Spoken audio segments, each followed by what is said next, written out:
Muito boa tarde a todos. Vamos voltando, iniciar a nossa programação agora do período da tarde. Quem está lá fora já pode entrar, que a gente vai começar aqui a nossa palestra, nosso painel, na verdade. E só para a gente lembrar, né, existem coisas acontecendo em vários espaços aqui da Casa Firjan ao mesmo tempo. Então, agora, lá no Lab de Cocriação, que é virando aqui à direita, agora está rolando uma palestra com Felix Ringo, que é professor associado de antropologia da Durham University, no Reino Unido. Ainda essa palestra como parte do eixo Tempo das Coisas, isso aqui no Lab Cocriação agora. Aqui onde nós estamos, no auditório Aquário, a gente vai começar as discussões sobre longevidade. A gente vai começar a discutir isso agora, falando especificamente sobre o papel dos psicoativos numa sociedade cada vez mais longeva e mentalmente exaurida. E a gente tem visto muito isso, né? Que a ciência moderna está vivendo uma espécie de renascimento psicodélico, a ciência está descobrindo os potenciais terapêuticos de substâncias como LSD, cannabis, psilocibina, como que isso pode impactar positivamente a nossa saúde, os cuidados que precisam ser tomados em todo esse processo de descoberta, as oportunidades de mercado que também surgem com isso. E é exatamente esse o assunto do nosso painel agora. O tema é do escapismo à cura, o papel dos psicoativos numa sociedade cada vez mais longeva e mentalmente exaurida. Quero convidar aqui para mediar esse bate-papo Yuri Campos, que é especialista de conteúdo e inovação empresarial da Firjan, e convidar os participantes desse bate-papo. O Marcelo Leite, que é colunista da Folha e autor de Psiconautas, Viagens com a Ciência Psicodélica Brasileira.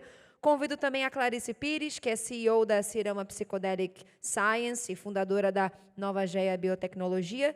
E o Cristiano Fernandes, que é médico hematologista, mestre em genética e bioquímica, cofundador da Grifo Labs e cofundador e CMO na Quasar Medical Hemp. Sejam muito bem-vindos, uma salva de palmas.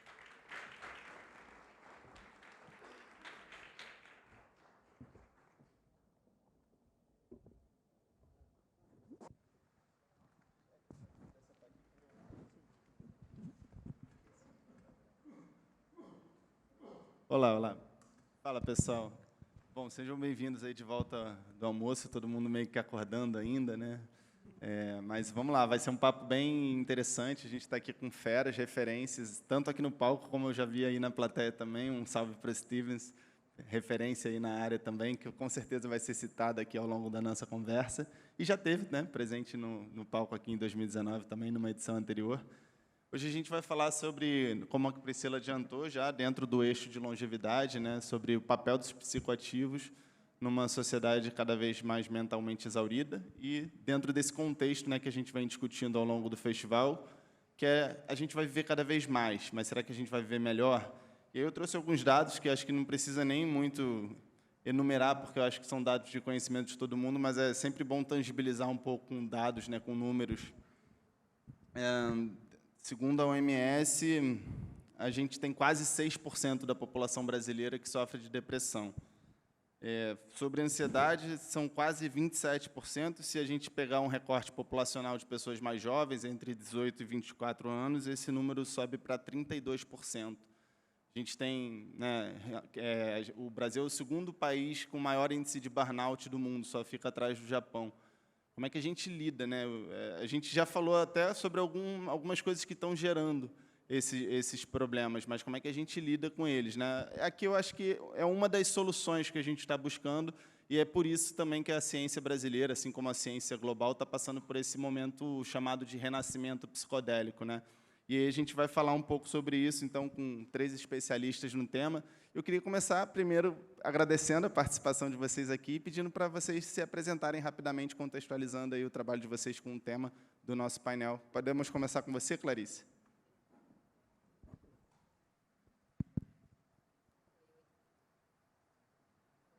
Estão me ouvindo? Agora foi.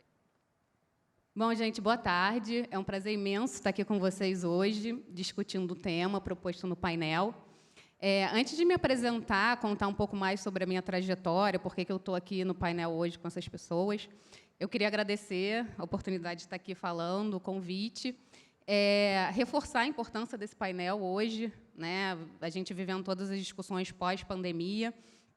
Saiu, inclusive, uma pesquisa do Datafolha, e acho que Marcelo vai falar bastante sobre isso, porque ele participou ativamente, né, da estrutura dessa pesquisa, mas que, dando um highlight rápido, eu não vou me aprofundar, porque vou deixar isso para o Marcelo, uma coisa que a pesquisa trouxe para a gente claramente, foi uma pesquisa super fresca, saiu mês passado, né, salvo engano, o desconhecimento da população brasileira. Nessa pesquisa foi perguntado para a população em geral, em diversos municípios do país, qual era a opinião deles, né, sobre psicodélicos, uso terapêutico, uso recreativo, e o conhecimento sobre o assunto. E uma coisa que ficou bem clara na pesquisa é que grande parte da população brasileira ainda sabe muito pouco sobre o tema.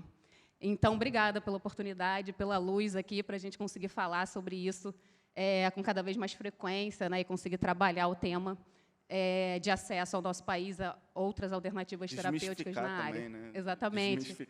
Exatamente. A gente vive muito tabu ainda no tema, né? Então, é ótimo estar aqui podendo falar sobre isso. Bom, prazer, eu sou Clarice Pires, eu sou CEO da Sairama Psychedelic Science, uma empresa de pesquisa, desenvolvimento e inovação, totalmente nacional, uma startup acadêmica, com foco na busca de alternativas terapêuticas para a saúde mental e envelhecimento a partir da ciência psicodélica. A gente trabalha no modelo via lei de inovação em co-desenvolvimento com universidades, centros tecnológicos no Brasil.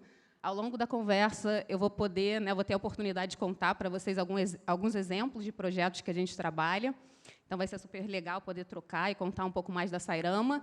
Mas eu sou economista de formação, eu não sou médica nem neurocientista. O neurocientista fundador da empresa está aqui com a gente, o Steve Herring, está aí na plateia com vocês, e outros pesquisadores, grandes pesquisadores da Sairama, da nossa equipe.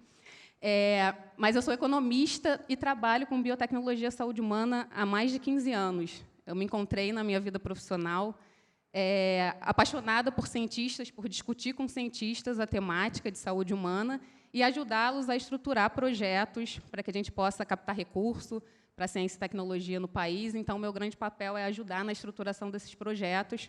E aí, por conta dessa trajetória, eu fiz parte do grupo de fundadores de uma startup que nasceu dentro da UFRJ, lá em 2009. A empresa chamava IGEA Biotecnologia, que tinha como grande business case co-desenvolver tecnologias com a universidade e fazer o link com a indústria farmacêutica, né? A gente falava de projetos da área de saúde humana, então o nosso grande case era levar esses projetos para dentro da indústria farmacêutica.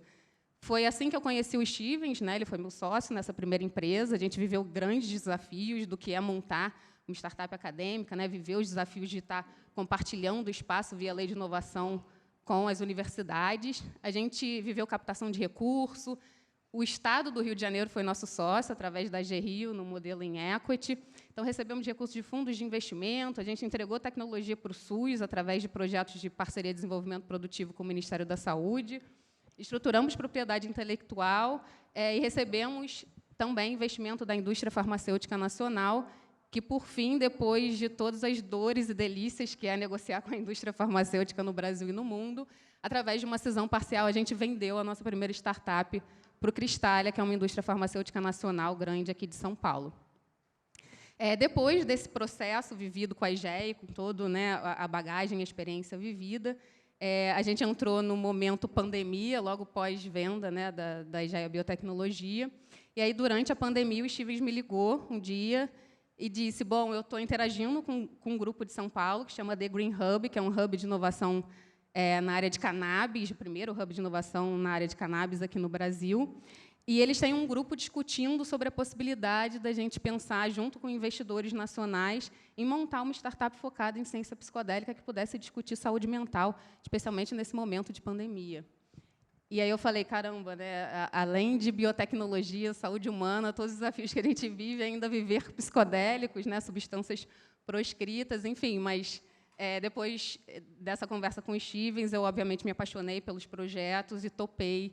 Por isso, estou na Sairama hoje, topei o desafio de estruturar, mais uma vez, com cientistas, esse modelo de negócio de parceria com a universidade para que a gente possa levar a tecnologia na área de saúde humana e agora saúde mental e envelhecimento para dar acesso à nossa população, para que as terapias alternativas não estejam disponíveis só fora do Brasil, para que a gente possa trabalhar isso aqui, para que a gente possa ser pioneiro aqui, né? Afinal de contas, os cientistas estão aqui também. Então, bom, vou contar um pouco mais para vocês da Sairama ao longo da conversa, mas vou passar a palavra aqui para o pessoal conseguir se apresentar também. Obrigada. Boa. Vai lá, Marcelo. Boa tarde a todos. Acho que eu sou provavelmente o mais longevo aqui do painel. E estou um pouco mentalmente exaurido também, mas não, agradeço ao Yuri e à Firjan por me convidarem. Quem não para estar está, né? conversando. Quem não está? Pois é. E, enfim, deixa eu me apresentar. Então, Marcelo Leite, sou colunista da Folha de São Paulo, autor também do livro Psiconautas, que já foi falado no início aqui, que eu escrevi em 2020, no meio da pandemia, saiu em 2021, e que teve a sua origem em 2017. Antes disso, eu até achei no arquivo da Folha que eu tinha escrito uma matéria sobre a ayahuasca antes de 2017, a única coisa que eu tinha escrito. Originalmente, eu sou um jornalista de ciência e de meio ambiente. E foi a ciência que me levou aos psicodélicos, entre outros por culpa do Stevens, que está aqui, já foi mencionado. Mas a história foi a seguinte: eu vi que tinha uma conferência de ciência psicodélica na Califórnia, em 2017, Psychedelic Science. Achei aquilo meio esquisito, e vi no programa que tinha duas pessoas que eu conhecia, o Stevens e o Siddhartha Ribeiro. Entrei em contato, acho que com o Siddhartha, ele falou, não, é coisa séria, está acontecendo muita coisa, vale a pena cobrir e tal. Eu fui, a Folha pagou para eu ir fazer a cobertura, e eu descobri o que eu chamo de um continente submerso ali na ciência, porque eu já tinha mais de 30 anos nas costas de jornalismo científico, não sou de uma geração que tenha grandes problemas, grandes preconceitos com drogas, em geral, psicodélicos muito menos, e não sabia que aquilo tudo estava acontecendo. Então, falei, preciso começar a escrever sobre isso, porque me parece uma coisa importante pelo que eu vi durante a conferência. E foi o que eu fiz. E, desde então, desde 2017, escrevendo esporadicamente reportagens. Depois, em 2020, lancei um blog chamado Virada Psicodélica. Em 2021, esse livro. E, desde então, venho dedicando provavelmente 80%, 90% do meu tempo de estudo e redação ao tema dos psicodélicos. Já que a Clarice mencionou a pesquisa Datafolha, que, de fato, eu fiz recentemente, participamos junto com o Datafolha, eu e o Luiz Fernando Toffoli, psiquiatra da Unicamp, fizemos sobre cannabis e sobre psicodélicos. Vamos concentrar nos resultados de psicodélicos, que é o que eu trouxe a colinha aqui para vocês. De fato, especialmente em comparação com cannabis, o conhecimento e a adesão à ideia de tratamento com psicodélicos é bem menor. E o conhecimento também. A gente perguntou, por exemplo, se as pessoas aceitariam se tratar com psicodélicos. Só 36% diriam que, com certeza, aceitariam. 16% só com indicação de um médico de confiança e 43% não aceitariam de jeito nenhum. 32% aceitaria. 36. 36. Com Só certeza. para fazer um teste, quem que você aceitaria se tratar com psicodélicos? A gente já aqui está num recorte maior aí. Ó. Pouco representativa essa audiência. Lembrando que as pesquisas Datafolha são representativas nacionalmente, né, feitas em mais de uma centena de cidades e tal. Com relação à legalização dos psicodélicos como remédio, 43% a favor, um pouco mais alto, mais 46% contrários. Legalização completa de psicodélicos, então, só 11% favoráveis, 80% contra. Uma questão curiosa é que 10% dos maiores de 18 anos, a pesquisa, como era uma pesquisa eleitoral, é feita com maiores de 16 anos, ou seja, pega todos os eleitores, mas tinha perguntas que eram dirigidas só a quem tinha mais de 18, como é o caso do uso de psicodélicos. 10% dos que têm mais de 18 anos disseram que já tinham usado, o que é um índice alto, não combina com outras pesquisas feitas no Brasil, não tão abrangentes em termos de amostragem, e também não combinam com o que se sabe dos Estados Unidos, onde aproximadamente 2,6% fizeram uso no ano anterior. Um levantamento que eles fazem nacionalmente sobre o uso de drogas nos Estados Unidos. Esse dado de 2021. Aí a gente chegou à conclusão, por causa de outras respostas, que, na verdade, isso decorre muito de desconhecimento. Quando pergunta para a pessoa quais são os psicodélicos que você conhece, a maioria acerta porque fala, em primeiro lugar, LSD. Mas o segundo lugar vem a maconha, e tem essa discussão se é ou não psicodélico, mas normalmente não é considerado psicodélico, certamente não é um Mas é um psicodélico clássico. psicoativo. É um psicoativo. Aí que começa, porque apareceu diazepam, apareceu um monte de coisas no meio das respostas, deixando claro que as pessoas confundem psicoativo com psicodélico, substâncias desse tipo. Eu tenho alguns dados sobre maconha, assim. Maconha como remédio, 76% a favor, mais de 3/4, né? Só 22% contra. E 67% defendem autorizar o plantio de cannabis para produzir remédios no Brasil, que hoje não é permitido. E legalização geral da maconha, aí sobe muito os contrários, 72% contrários. Eu acho que eu vou parar por aqui, depois a gente continua na conversa. Só uma consideração, o nome do painel original era o papel dos psicodélicos, mas aí a gente incluiu a cannabis e vamos mudar para psicoativo, justamente para ser um pouco mais abrangente, né? E aí a gente tem o Cris aí entrando nessa história. Bom, antes de mais nada, muito obrigado, Yuri e Casa Feijão, pelo convite. É um prazer estar aqui. Muito obrigado a todos pela presença. Bom, meu nome é Cristiano, eu sou médico de formação, sou hematologista como especialização e tenho mestrado em genética e bioquímica.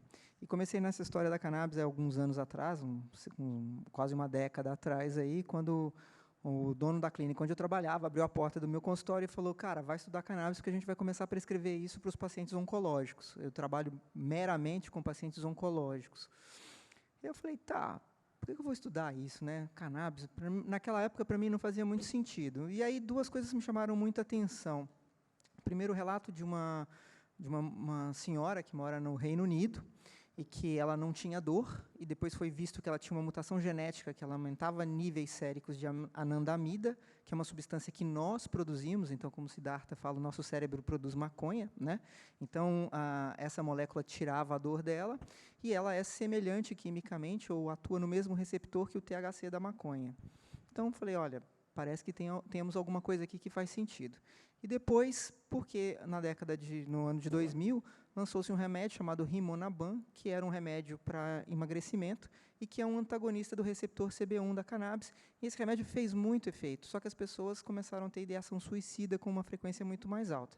Então, você pensa, se eu tenho uma molécula que estimula, deixa a pessoa feliz e tira a dor dela, e quando eu inibo esse receptor, a pessoa fica infeliz, triste e emagrece, cara, então acho que a gente tem alguma coisa que faz sentido aqui, sim. Então, vamos estudar esse negócio, porque falar que não é bom, falar que não devo, falar que não vou, sem conhecer, é burrice. E aí eu não admito ser burro, eu vou atrás do conhecimento.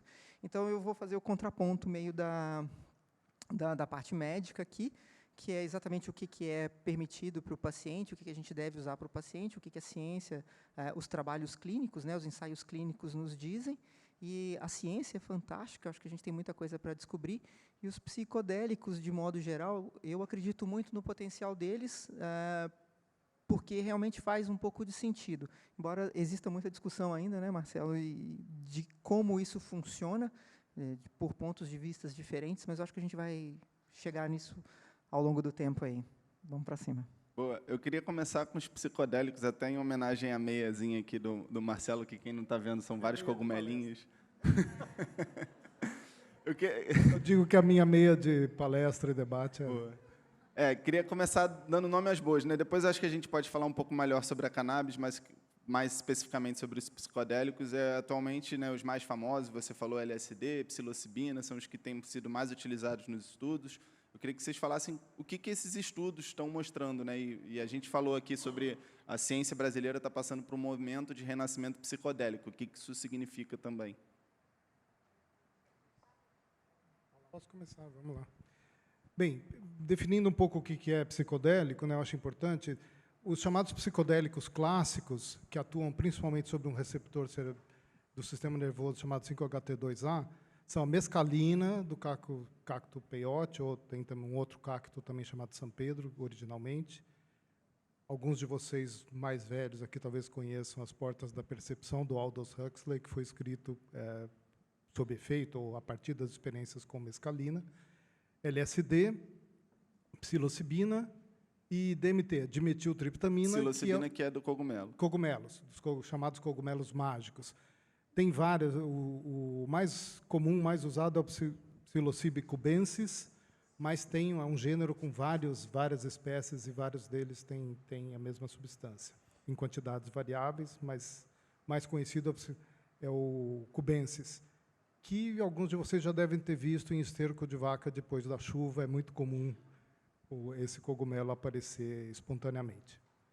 E eu falei de metiltriptamina, que é a DMT, que está presente na ayahuasca, e também, menos conhecido, numa planta da caatinga chamada jurema, que é o tema do meu próximo livro, inclusive.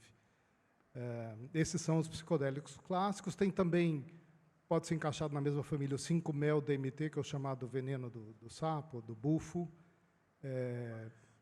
bufo alvários. Parece que mudou de nome para encílios alvários, coisa assim, mas é popularmente conhecido como bufo. E tem o MDMA, que é o êxtase, mole, esses nomes que tem aí na noite. Bala. Michael Douglas. Enfim, que não é exatamente um psicodélico, é chamado de empatógeno, mas normalmente é posto num grande guarda-chuva dos psicodélicos. E só para responder, então, a sua pergunta, o que está mais adiantado em termos de pesquisas clínicas são MDMA para estresse pós-traumático, está em fase 3 nos Estados Unidos, se espera que talvez o ano que vem, ou em 2025, seja licenciado como apoio para a psicoterapia. Não é uma pílula que vai ser aprovada, é um tratamento psicoterápico apoiado por MDMA.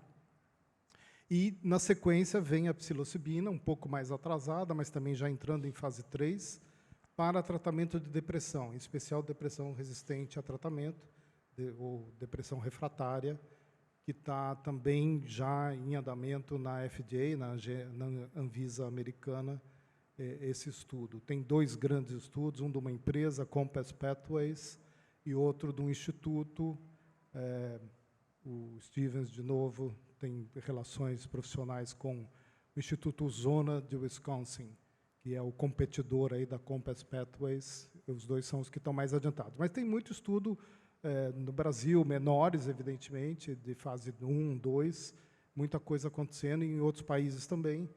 Acho que eu vou parar por aqui para dar oportunidade. Não, vamos só pegar esse exemplo do estresse pós-traumático, porque também eu já li bastante coisa sobre isso. Inclusive, você traz um dado interessante no seu livro, que acho que 5% da população brasileira sofre de estresse pós-traumático, né? Imagina o potencial que teria.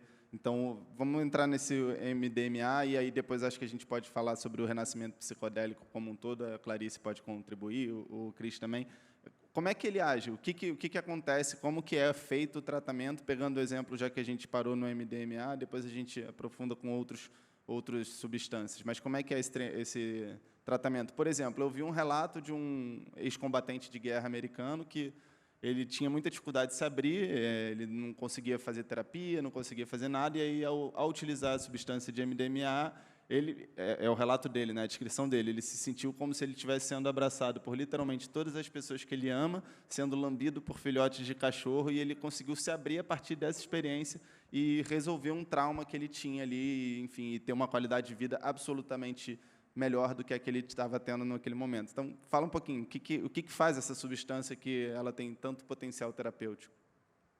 Olha, eu não vou saber te dizer agora exatamente sobre quais receptores ele atua, mas, se não me engano, é a ocitocina, né, que ele estimula a produção do hormônio que tem a ver com lactação, com bonding, com uma série.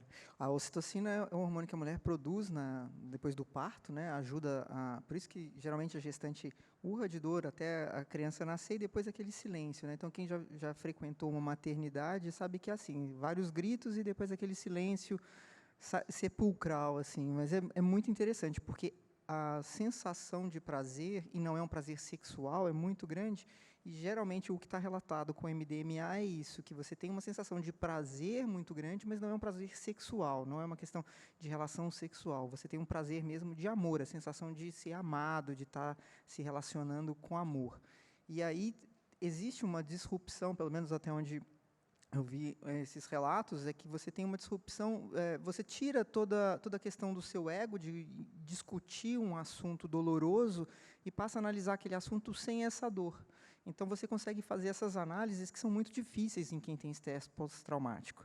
E a gente está acostumado a pensar assim, estresse pós-traumático no soldado, no cara que veio do campo de guerra, mas, cara, a gente vive numa guerra urbana, né? Então, assalto, bala perdida. Vítimas de abuso sexual. Exato. Então, você tem um estresse pós-traumático muito frequente no Brasil, e no mundo como um todo, mas no Brasil é um pouquinho pior, né? Então, a gente tem... 5%, né? Porque o dado, se a gente tem 6% mais, né? com depressão... isso... Né? É o que as pesquisas conseguem mostrar também, né? Mas eu acredito até que é mais, né? Todos os estudos mostram que você tem níveis mais altos, porque a violência do dia a dia, trânsito, assédio, etc.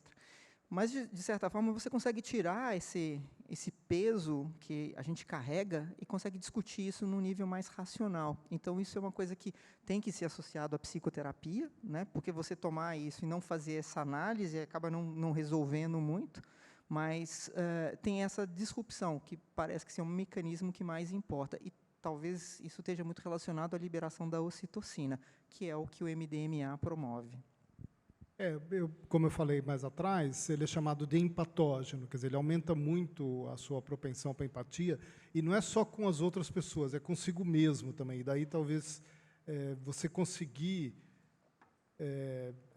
reviver ou relembrar situações traumáticas, inclusive, sem vir acompanhado de toda aquela dor que no momento que o estresse pós-traumático se caracteriza muito por isso, né? Pelas crises de pânico e enfim, de depressão ocasionadas pela revivência, vamos chamar assim, do evento traumático, que pode ser guerra, pode ser violência policial, violência sexual, pode ser uma série de coisas. Nessa conferência que eu fui em 2017, esse era o grande tema. Quem estava tocando esse estudo até hoje é uma associação multidisciplinar para estudos psicodélicos, que é uma ONG formada um ano depois do MDMA ser proibido nos Estados Unidos, em 1986, por uma figura chamada Rick Doblin. E eles que levantaram dinheiro de filantropia para fazer esses estudos, dezenas de milhões de dólares, custa para você fazer e demorou 30 e tantos anos, e agora eles estão na reta final, mas, basicamente, é um protocolo, se eu me lembro bem, de 9 sessões de psicoterapia, nas quais 3 são com dosagem de MDMA. Antes tem preparação e depois tem o que se chama de integração, que é justamente esse trabalho de discussão e de elaboração psíquica, emocional, dos conteúdos que tenham aflorado durante as sessões de dosagem. Basicamente, é isso. Boa. Clarice, complementa, por favor, e depois eu queria que você falasse também quais são as substâncias que vocês trabalham na Sairama. Sim, obrigada. Eu queria comentar sobre 2 outras substâncias, além das que o Marcelo colocou, que existe uma discussão grande nelas duas, se são consideradas psicodélicos clássicos ou mesmo psicodélicos, que é o caso da cetamina e da escetamina. Mas queria falar das duas pela questão de facilidade regulatória, porque é importante dizer que a gente, todas as substâncias citadas pelo Marcelo, elas são substâncias proscritas no Brasil. Então, a gente ainda tem uma luta grande para trabalhar isso junto com as nossas... proscrita? Proscritas significa que são proibidas, né? Elas não podem, atualmente, ter nem o uso terapêutico, nem o uso recreativo. Nem nenhum uso. E, basicamente, é uma luta que a Sairama vive, no sentido de desenvolver estudos clínicos no Brasil, estruturar estudos de prova de conceito, e a gente vem estruturando também, em parceria com outras instituições brasileiras, um estudo regulatório junto à Anvisa, para que a gente possa discutir a psilocibina como alternativa terapêutica no Brasil. Mas a escetamina e a cetamina já têm o seu uso regulamentado. As duas. A escetamina é quase que uma complementação da primeira molécula, a cetamina sintetizada. A cetamina ela é conhecida pelo uso recreativo como o anestésico de cavalo, e ela nasceu, a origem da molécula é exatamente uma molécula anestésica humana. E hoje a gente tem um produtor nacional dessa substância por aqui, e a gente tem um spray nasal de acetamina regulamentado na Anvisa pela Johnson & Johnson, que chama Spravato, que é usado hoje para depressão de difícil tratamento, especialmente com pensamentos suicídicos, enfim. É uma medicação ambulatorial, você não pode tomar o spray nasal de acetamina em casa, você vai para um processo ambulatorial viver essa experiência. Então, a gente já tem, no Brasil, acontecendo terapias com cetamina e acetamina, inclusive clínicas em São Paulo, no Rio de Janeiro, em grandes capitais, em que você pode entrar num processo terapêutico com acetamina, principalmente. E aí, no geral, nas clínicas, por que a gente encontra acetamina? A acetamina é muito mais barata que a acetamina. Tá? A acetamina tem uma sofisticação de formulação farmacêutica que torna a medicação um pouquinho mais cara. E aí, no geral, vivem processos terapêuticos como que o Marcelo, né, trouxe agora para a gente, sessões terapêuticas em que o paciente, num primeiro momento, vive uma explicação do processo, depois ele se relaciona com a substância, acompanhado por uma equipe da área de saúde, e, por fim, no geral, a gente tem uma sessão em que a gente chama de sessão de integração, em que uma equipe estimula o paciente a elaborar o que ele viveu no processo terapêutico em contato com a substância. Então, hoje, de forma terapêutica, a gente já pode trabalhar acetamina e acetamina no Brasil. E as outras substâncias proscritas? O que a gente pode fazer hoje? As empresas da área, as instituições de pesquisa, elas podem solicitar a Anvisa o que a gente chama de AEP, que é a sigla de Autorização Especial de Pesquisa, que permite que você possa trabalhar em etapa de pesquisa com todas essas substâncias no Brasil. E a Sairama faz isso, junto com seus parceiros técnicos. Então, hoje, a gente tem projetos com psilocibina, por exemplo, e aí vou dar já esse exemplo com mais detalhes. A gente tem uma parceria com a PUC do Rio de Janeiro, em que a gente está estruturando um estudo de prova de conceito, então, um estudo que recebeu a autorização do Comitê de Ética em Pesquisa no Brasil, tem a autorização especial de pesquisa, a tal AEP que eu disse agora, e aí a gente estabeleceu uma parceria com uma empresa internacional canadense que produz psilocibina isolada, e aí a gente está trazendo esse IFA para o Brasil com autorização de importação especial, mais siglas da Anvisa. A gente está trazendo, depois de grandes lutas e negociações, esse IFA para o Brasil, para que a gente possa, então, colocar em cápsulas aqui no nosso país, em parceria com empresas farmacêuticas, para que a gente possa ter cápsulas para fazer o estudo clínico. Né? Então, se vocês me perguntarem, Clarice, vocês já começaram a recrutar os pacientes no estudo da PUC? Ainda não, porque a gente precisa que a psilocibina esteja em cápsulas aqui disponível para esses pacientes. Então, a Sairama hoje vive essa luta, né, de trazer a psilocibina em cápsulas e permitir a fase de recrutamento. Lá na PUC, a gente vai fazer um estudo de comparação. Então, a gente vai ter 90 pacientes recrutados, separados em 3 grupos de 30. Um grupo vai receber psilocibina em cápsulas, um segundo grupo vai receber a ecetamina, o Spravato, da Janssen, e um terceiro grupo vai ser um grupo placebo ativo, de forma que a gente consiga fazer um estudo duplo cego. Placebo ativo, por quê? A gente está propondo um estudo de prova de conceito com substâncias psicodélicas, ou, né, entrando aí a acetamina no ecossistema de psicodélicos. Então, se você está num grupo em que você recebe um placebo simples e você não sente nada quando se relaciona com aquela molécula, ou com aquela cápsula, ou com o spray que você recebeu, você identifica na hora que você está no grupo placebo. Então, qual é o placebo ativo? Você pode no nosso falar? caso, vai ser a niacina. Mas que não tem efeito psicodélico nenhum, né? O cara vai saber também. Mas tem um efeito que simula, né, esse processo. E o placebo ativo normalmente utilizado nos estudos internacionais de Johns Hopkins. A gente tem 2 grandes centros internacionais, além de MAPS, que o Marcelo Leite já comentou, que é Johns Hopkins, nos Estados Unidos, e o The Imperial College, na Europa, na Inglaterra, que tem centros especializados em estudos com psicodélicos. Então, eles geram muita literatura científica global, que bom, porque a gente bebe da literatura deles aqui no Brasil, e o nosso estudo com a PUC é muito baseado nessa literatura que a gente leu, que a gente trabalhou. E aí, no nosso caso, a gente vai trabalhar, então, essa comparação de psilocibina e acetamina para pacientes com depressão, especialmente os pacientes que desenvolveram depressão durante o período da Covid-19. Tão logo a gente resolva as cápsulas, estaremos recrutando pacientes, né? Vocês podem acompanhar aí pelas redes sociais da Sairama, vou falar um pouquinho das redes no final. E, além disso, hoje, em parceria com grandes instituições nacionais, a gente vem estruturando o que a gente chama de DDCM. O DDCM é um dossiê regulatório em que você, né, faz um grande apanhado de documentos e protocola na Anvisa dizendo o seguinte: Anvisa, eu quero registrar uma medicação no Brasil à base dessa substância. E aí a Anvisa tem a obrigação de acompanhar todo o seu estudo clínico em todas as fases que você está propondo. Por que o DDCM é um processo menos,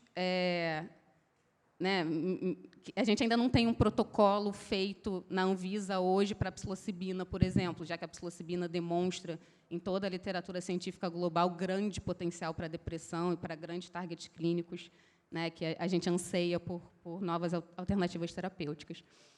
Porque o DDCM, além de caro, é um investimento grande, é um processo lento. Então, quando a gente protocola, a gente só pode recrutar os pacientes e, de fato, iniciar o protocolo clínico com esses pacientes depois que a Anvisa dá o ok.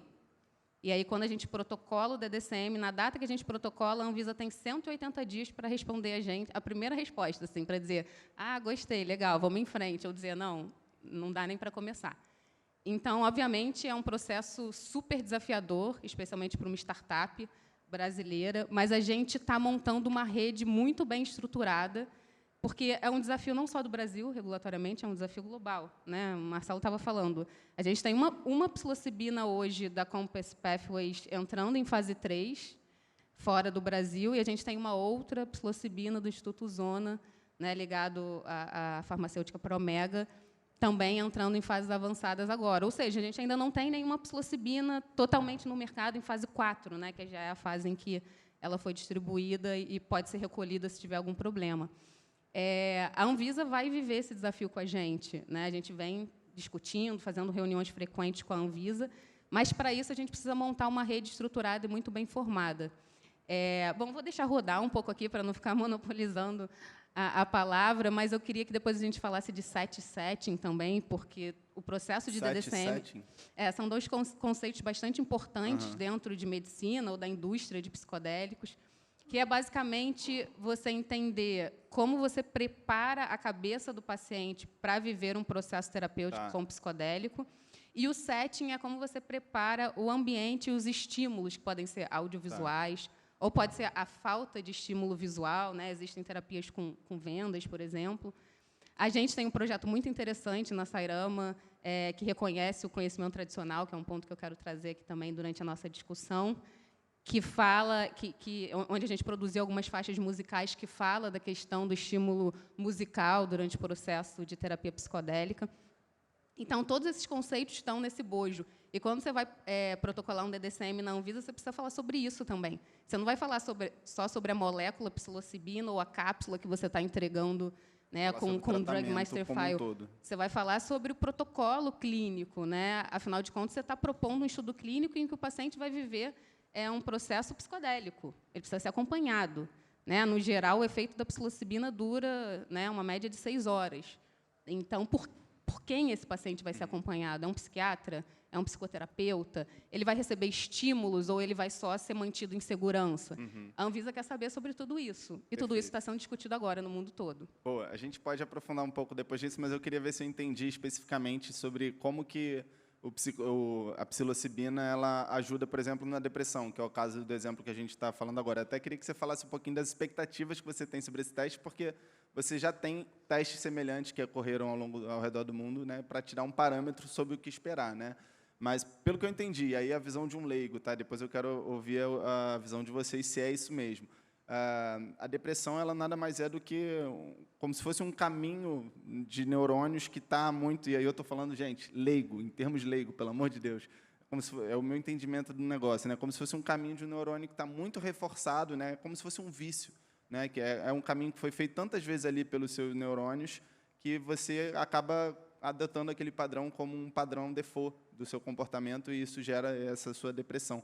Quando você toma um psicodélico, né, como a psilocibina, ela expande, ela aumenta a sua neuroplasticidade, ela cria imensas novas conexões nos seus neurônios, e isso faz com que você possa se abrir para resolver um pouco esse vício. Essa é a minha visão leiga. Eu queria que vocês corrigissem ela, por favor.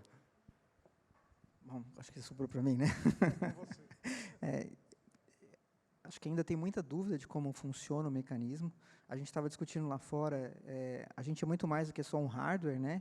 Então, não é só o neurônio em si, os axônios, que são os contatos que um neurônio faz com o outro, mas a relação entre eles e como você tem os disparos dessas células uma com outra, e como é que tem... Então, é um mecanismo muito intrincado. Existe a questão da neuroplasticidade, mas isso não é um processo imediato. E o que essas moléculas têm mostrado é uma resposta muito imediata, muito primária. A gente discute muito que, assim, você quebra um osso, você vai no ortopedista, ele ingessa seu osso, você vai embora para casa, está tudo resolvido. Por que as doenças psiquiátricas não são assim? Você tem que fazer anos de psicoterapia. Então, o que essas moléculas têm mostrado é uma resposta um pouco diferente, que elas têm facilitado, pelo menos, esse processo de encaminhamento. A impressão que eu tenho, e aí é uma impressão, porque a gente não tem uma ciência muito clara para definir isso, é de você ter uma mudança muito mais de funcionamento no seu software, que depois vai se fortificar como uma mudança de hardware também. Imagina que você está indo para a academia, né? Foi o exemplo que eu até usei ali atrás. Você está indo para a academia, você começa a puxar peso. Então, nos primeiros dias, você vai ter dor, você vai ter lesão muscular, você vai ter um estímulo à hipertrofia, esse músculo vai crescer e você vai ter um efeito residual, que é o ganho de massa muscular. O que quem malha, quem vai para a academia busca é o efeito residual. O que a gente busca no paciente que tem um problema psiquiátrico é um efeito residual de manutenção, de melhora daquele quadro. Então, não adianta eu tirar ele... O paciente teve um estresse pós-traumático, ele não consegue dormir, ele está tendo crise de ansiedade. O que você faz? Você dá um benzodiazepínico. O que ele faz? Ele vai dormir. Ele está trabalhando o processo dele de cura? Não, ele vai só dormir. Ele vai acordar, ele vai continuar tendo crise, ele vai continuar tendo o processo de acordar de madrugada, de entrar em crise, de depressão, de ter taquicardia, de ter medo, né? E aí o que eu preciso é fortificar. Então, eu preciso de algo que me dê um efeito residual. A gente tem conseguido isso com psicoterapia, que é um processo lento e prolongado. E aí o que essas moléculas estão prometendo é exatamente você ter uma quebra para você poder trabalhar isso de uma forma mais rápida e ter um efeito residual maior e por mais tempo sustentado. A neuroplasticidade está envolvida nisso ao longo do prazo. A gente tem alguns trabalhos, por exemplo, com THC, que mostra que você tem, por estimulação de receptor CB1, você tem mudança dos braços de axônio e você tem uma estimulação e um aumento da sensibilidade de eixos que você tinha inibido anteriormente. Mas isso é muito difícil, porque cada pessoa vai ter um circuito diferente de maturação, um circuito diferente de comunicação. Acho que o efeito de rede, o efeito maior, é de você ter algo que é sustentado. Eu não sou a melhor pessoa para discutir psiquiatria, porque não é minha área básica, mas, por exemplo, levando em consideração a cannabis, que é algo que eu estudo bastante, a gente sabe que o CBD e o THC ambos são eles são psicoativos, porque você toma o CBD, você dorme, você toma o THC, você tem um barato. Mas só o THC é psicotomimético, ou seja, só ele dá o high. O CBD não dá o high. E isso porque, provavelmente, ele tem, além das moléculas que ele atua, ele vai atuar em circuitos diferentes do seu cérebro e que vai causar sensações diferentes. Essas novas moléculas que a gente está trabalhando, além disso, elas mudam a percepção como os estímulos chegam até nós. Então, isso também ajuda você a fazer uma ressignificação, é um termo que todo mundo tem usado, mas assim, você enxergar de formas diferentes novos estímulos que você não tinha visto. E aí isso talvez favoreça também novos circuitos cerebrais. Então, eu acho que o mecanismo ele está muito mais de software, está muito mais no funcionamento da máquina como um todo do que só na máquina. Ele vai mudar a máquina também, mas ele está muito mais no funcionamento dela. Posso botar minha colher aí? Deve. De fato, tem muita discussão sobre o que seria a fonte desse efeito terapêutico, né? E não é só para depressão, né? Existem pesquisas com várias outras condições, transtornos mentais. Tudo indica que ocorrem 2 tempos, talvez, né? O tempo da viagem, do barato, da psicodelia propriamente dita, tudo indica que o fator importante é o que se chama de dissolução do ego, que é um relaxamento, vamos chamar assim, de uma rede padrão, chama-se, aliás, rede de modo padrão, que é um padrão de atuação, de funcionamento, vamos chamar assim, do seu cérebro, que envolve determinadas regiões do cérebro falando entre si, que está muito caracterizado com introspecção, e que, na depressão, entra numa espécie de overdrive, fica turbinada e gera o que se chama de ruminação, que é os pensamentos negativos circulares, e que pode envolver, inclusive, ideação suicida. Tem estudos com imagens cerebrais e tal que mostram que ocorre uma mudança desse padrão e um aumento da comunicação de outras áreas do cérebro estão entrando na conversa. Então, isso teria um efeito positivo no sentido de que eliminaria bloqueios, acessos a conteúdos emocionais, lembranças de infância, eventualmente traumas e tal. Seria esse o efeito mais imediato e que poderia depois ser trabalhado em psicoterapia. Mas aí a médio e longo prazo, vamos chamar assim, também se acredita que haja um efeito do hardware, como o Cris falou, que é a neuroplasticidade, a formação de novas conexões cerebrais que, por sua vez, favoreceriam a estabilização desses circuitos que abriram novos caminhos para usar, né? Eu tento usar algumas metáforas aí no livro para caracterizar um pouco isso, mas, de fato, esses mecanismos estão ainda em fase de estudo e elaboração. Não há ainda uma teoria consensual forte de qual é realmente o mecanismo por trás, seja ele psíquico ou neurológico, vamos chamar assim, ou bioquímico, por trás do benefício terapêutico. Mas o benefício terapêutico é robusto quando você aplica esses questionários padronizados de avaliação de scores, né, de depressão, de toque, tem um monte de coisa, anorexia, está entrando um monte de coisa, até cefaleia, de várias coisas, enxaqueca, estão entrando em estudo com psicodélico. Só para contextualizar, assim, o que a gente tem de estrutura funcional do cérebro é o id, que seriam os desejos primários, sobrevivência, alimentação e reprodução. Aí você tem o ego, que cobre isso, né, que abraça tudo isso, e o superego, que controla como é que essas duas coisas interagem. Então, aparentemente, o superego está na parte frontal, que é aquilo que a gente aprende. Então, assim, desejo, você está com fome, você não vai atravessar a rua e matar alguém porque você está com fome, né? Quem segura você para fazer isso? É o superego. Mas, teoricamente, ele está no seu frontal. Porque, a gente vê isso acontecer, pacientes que têm derrame, por exemplo, né? Então, você pega o vovozinho lá, que teve um derrame, e aí, de repente, o vovozinho está ficando pelado em cima da cama, está se masturbando na frente da enfermeira, ele ficou demente. Não, ele teve um AVC que destruiu a parte do lobo frontal dele, que faz o controle, que faz esse sensor, que é o superego. E aí, ele só tem o id, e não é culpa dele, coitado, porque ele só consegue entender isso.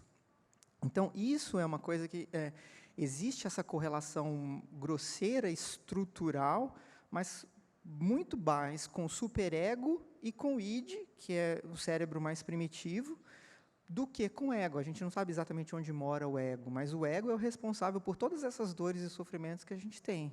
Então, esse efeito de ruminação, de você ficar pensando, puta, o que eu fiz? Olha onde eu errei.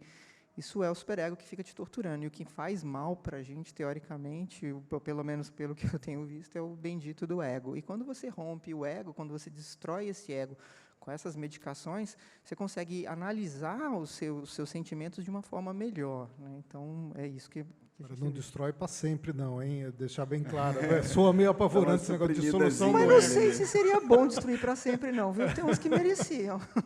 Isso dá um outro Ninguém painel. trabalha sem ego.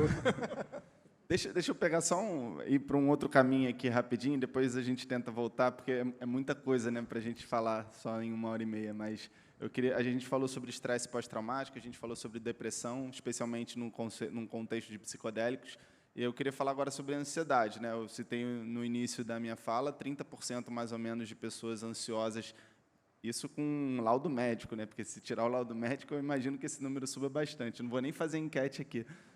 Mas a ansiedade me remete muito à cannabis. E aí eu queria que você falasse um pouquinho sobre isso. Como é que a cannabis age em relação a isso? Qual o potencial terapêutico da cannabis para esse problema, que é um problema cada vez maior. E se a gente pensa numa sociedade que vai viver até 100, 120 anos, e a gente quer com qualidade de vida, 130, eu quero viver até os 130, com qualidade de vida. Eu acho que mais que viver até os 130, é viver 130 anos, viver qualidade, né? Então, acho que o que mudou muito dessa geração atual, e que eu espero que mude das próximas, é viver com qualidade, né?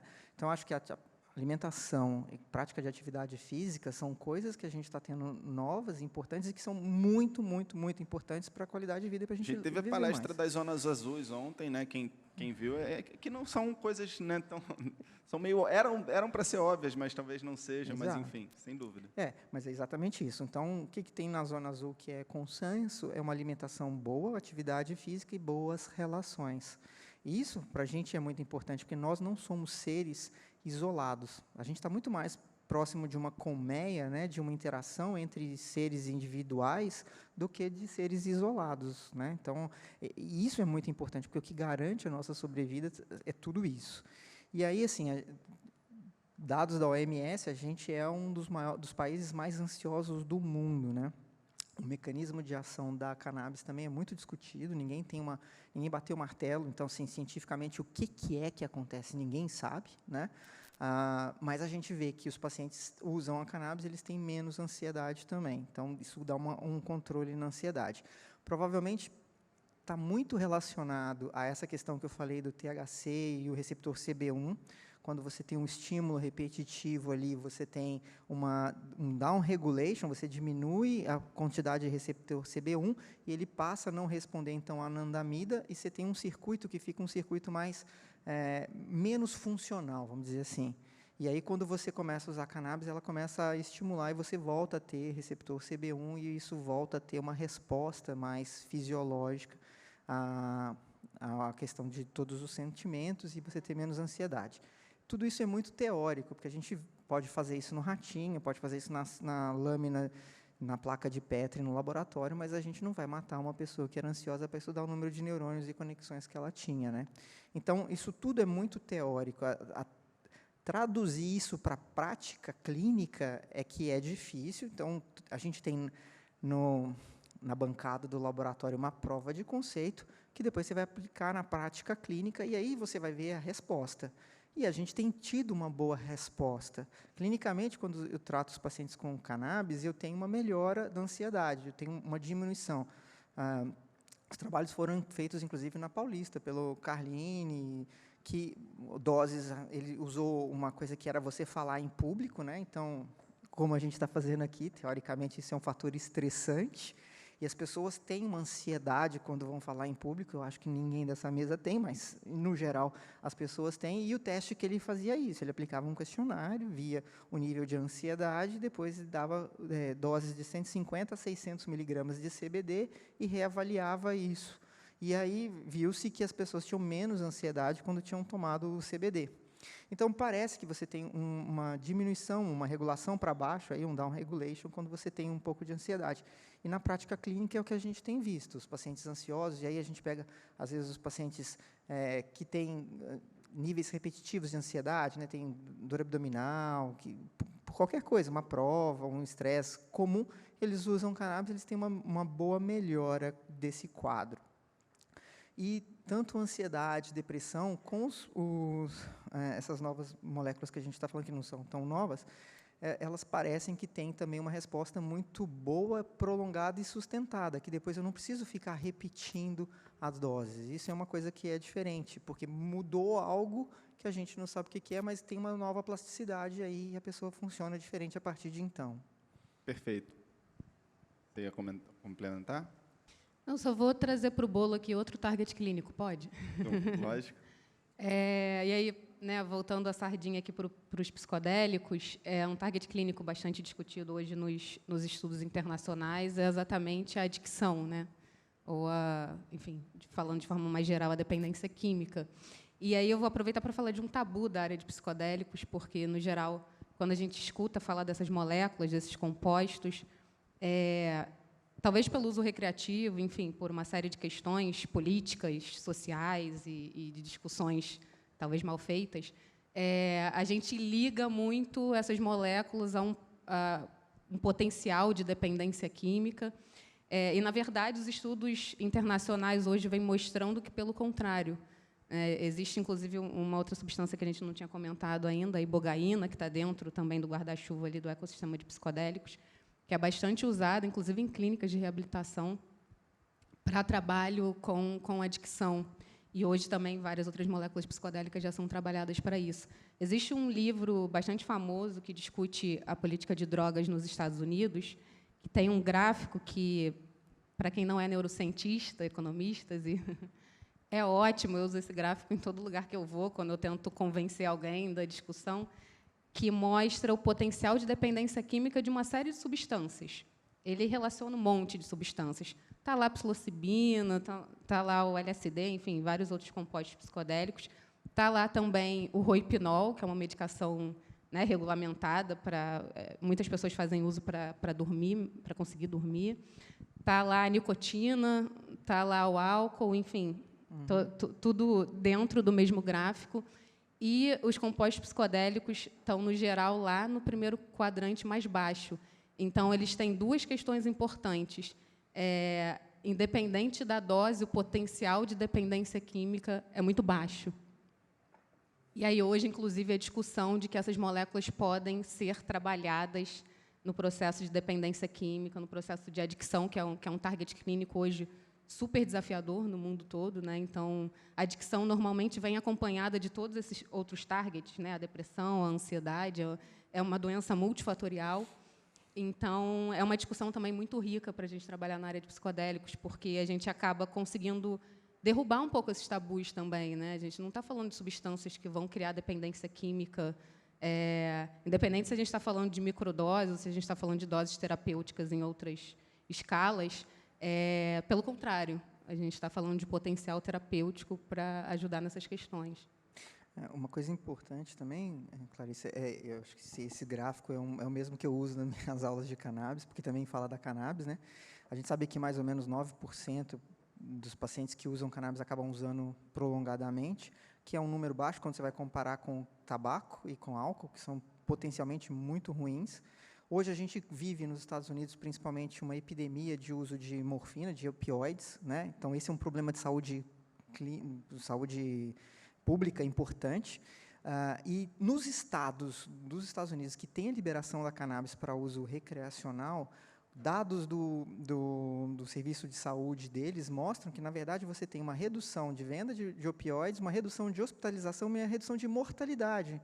Então, quer dizer, nos estados onde eu tenho liberação da cannabis, morre-se menos por opioides, gasta-se menos com opioides e se tem menos hospitalização por opioides. Então, também é uma medicação para você tirar a dependência química.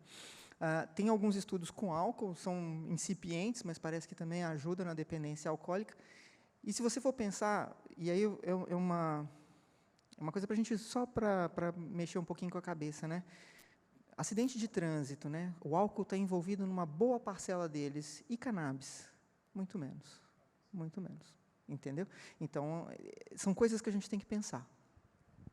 Bom, eu queria só acrescentar uma coisa, que é o problema da imagem. A gente falou logo no comecinho, né, o problema da educação, da imagem dos psicodélicos, que ainda gera muito pânico moral, né?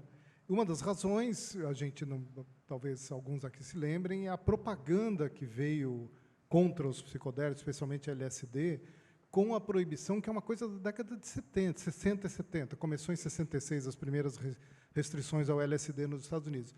Mas que foi uma questão, a guerra às drogas, do Richard Nixon, etc., é uma questão eminentemente política, porque o LSD e a psilocibina foram parar lá no tal do anexo 1, Schedule 1, que é das drogas mais controladas nos Estados Unidos.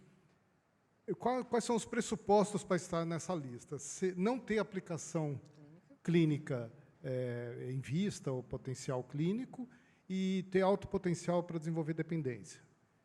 Os psicodélicos não satisfazem nenhuma das duas condições e continuam lá. E, além disso, a toxicidade é baixa também.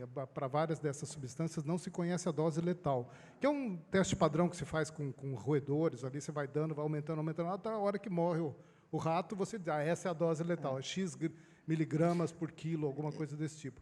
Não se conhece. Eu conto no livro uma história curiosa, já falei lá no saguão, conversando com eles. Uma mulher nos Estados Unidos confundiu cocaína com LSD, pegou aquele pó branco, cheirou uma carreira de LSD. O correspondente se calcula a 500 doses usuais de LSD. E a mulher não morreu. Viajou bastante, mas e também tinha uma dor crônica no pé, como é que chama? Neuropatia crônica. Neuropatia e curou a dor no pé dela. Uma das coisas que sempre que eu falo, né, a gente tem receptores no bulbo cerebral que estão relacionados à respiração. Então, quando você tem uma dose de opioide muito alta, você inibe esses centros respiratórios. Então, o opioide mata por insuficiência respiratória. A pessoa para de respirar e morre. A gente não tem receptor CB1 nessa área do cérebro. Então, teoricamente, você pode tomar a cannabis que você quiser na vida, que você nunca vai parar de respirar. E é o que a gente vê. Às vezes a gente vê a gente contraindica o uso de cannabis associado a outras medicações que podem ser depressoras do sistema nervoso central. Então, cannabis e álcool, não. Cannabis e benzodiazepínico, não. Então, nesse aspecto, em termos de segurança, cannabis é muito segura. Ela não mata por insuficiência respiratória, nunca. E não existe morte relatada por uso de cannabis. Mas eu já vi falar que fulano morreu por fumar maconha. Cara, não existe nenhuma morte definida por atestado de óbito por cannabis. Deixa eu puxar um outro assunto aqui. Como é que está... Porque a Clarice já trouxe, né, que essas substâncias todas são proscritas aqui, ou seja, né, você não pode fazer uso, não pode fazer teste científico, né, tem várias questões, mas não pode cultivar. Lá na Austrália, há alguns meses atrás, foi autorizado, né, o primeiro país que autorizou no mundo o uso de êxtase para tratamentos de depressão. Existem alguns países, né, que estão na vanguarda desse movimento. Eu queria que vocês falassem um pouquinho sobre como que está isso lá fora, assim, quais são os principais países que estão à frente e o que está acontecendo de bom, assim, quais são os dados preliminares desses avanços que estão acontecendo lá fora e se vocês esperam que isso chegue no Brasil em breve. A gente luta ativamente para que isso chegue no Brasil. Eu estou nessa luta diária. Resistência aqui, ó, presente. A insistência que acaba com a resistência. Eu estou nessa insistência, nessa militância quase. Mas né, a gente viveu agora esse processo da Austrália com êxtase, mas a Austrália já vivia discussão com a psilocibina antes disso. Né, eles estão no processo de regulamento, da estruturação da regulamentação, porque... com a psilocibina, especialmente, o processo vem acontecendo no mundo da seguinte maneira. O primeiro estado a liberar o uso terapêutico da psilocibina foi o estado do Oregon, nos Estados Unidos. Lá eles fazem por estado, né? Eles não fazem a federação inteira. E no estado do Oregon, eles ficaram anos em discussões de como fazer essa regulamentação terapêutica e chegaram no modelo em que foi regulamentado, mas eles levaram 2 anos de planejamento para que isso acontecesse. Agora, em 2023, o uso, de fato, acontece por lá, mas a discussão começou lá, né, em 2020, enfim. E eles fizeram da seguinte maneira: você só pode ter acesso à terapia se você estiver num centro habilitado, que passou por toda uma regulamentação para ser habilitado. Entre os settings que você estava falando. Exatamente. E você só pode viver a terapia com profissionais que fizeram um curso específico para se tornarem terapeutas psicodélicos com psilocibina. E aí vem uma outra discussão que a gente volta, de certa forma, ao conhecimento tradicional, porque, né, bom, é importante lembrar que o Cristiano estava até comentando, né, das moléculas novas que não são tão novas assim, são todas super velhas assim, né, porque... o conhecimento tradicional, o ser humano já se relaciona com as moléculas psicodélicas há milênios. Então, o conhecimento tradicional trouxe para a gente, né, essa vivência, e hoje a gente pode beber dessa experiência dentro dos laboratórios científicos, porque Maria Sabina, lá atrás, já estava fazendo rituais de cura, né, dentro da sua comunidade tradicional, lá no México, no povo mazateca. Eles já se relacionavam com psilocybe cubensis há muito tempo. Inclusive, Albert Hofmann, que foi o químico da Sandoz na época, que foi a primeira pessoa a sintetizar a psilocibina e a psilocina, ele só pôde... E o LSD. O LSD também antes. Mas, no caso da psilocibina e da psilocina, ele só pôde sintetizar essas moléculas no laboratório porque ele recebeu uma amostra de cubensis que veio da Maria Sabina, através de um jornalista norte-americano que visitou o povo mazateca, teve uma experiência com a Maria Sabina, trouxe cubensis para o laboratório do Hofmann, e, a partir daí, a psilocibina foi sintetizada. Então, a gente não pode perder de vista, né, todo esse relacionamento humano que vem de todo o conhecimento tradicional, enfim. E aí, voltando lá ao estado do Oregon, né, que era o link que eu queria fazer, a discussão lá hoje é a seguinte: para você ser um terapeuta psicodélico e conseguir trabalhar com a psilocibina junto aos pacientes no Oregon, você precisa fazer uma especialização que custa $20 mil. Você não precisa ser médico, o que foi uma discussão por lá também. Então, você não precisa ser psiquiatra, você não precisa ser neurologista, você nem precisa ser psicólogo, você precisa fazer esse curso. E aí, como é que a gente se relaciona com xamãs que já trabalhavam com psilocibina há muito tempo? Então, por exemplo, Maria Sabina já faleceu, mas se ela estivesse hoje lá no estado do Oregon, ela ia ter que fazer uma especialização de $20 mil para trabalhar com psilocibina, o que ela já fazia há séculos, né? Então, como é que a gente torna esse processo, o acesso à população de forma justa? Como é que a gente abraça o conhecimento tradicional nesse processo? Porque o conhecimento tradicional trouxe, né, toda essa vivência, toda essa bagagem para a gente. Como é que a gente quer fazer isso no Brasil? Né? E aí a gente entra, né, falando de Brasil, a gente entra muito na temática da ayahuasca também, né, o famoso chá da ayahuasca, molécula psicodélica, é o DMT nesse caso. Como é que a gente se relaciona com isso por aqui? A gente tem a facilidade, de certa maneira, no Brasil, de poder se relacionar com a ayahuasca por conta dos nossos rituais religiosos. Então, né, a gente tem uma série de comunidades ayahuasqueiras por aqui, urbanas e indígenas e religiosas ou não religiosas, enfim. E aí o uso da ayahuasca, especificamente, pode ser feito através do chá. Então, a gente pode ter acesso à vivência psicodélica com a ayahuasca se a gente fizer isso dentro de uma comunidade como essa. No entanto, o DMT isolado é proibido. Então, quando a gente leva para o laboratório, isola o DMT, a partir daí você só pode fazer com a tal da autorização especial de pesquisa.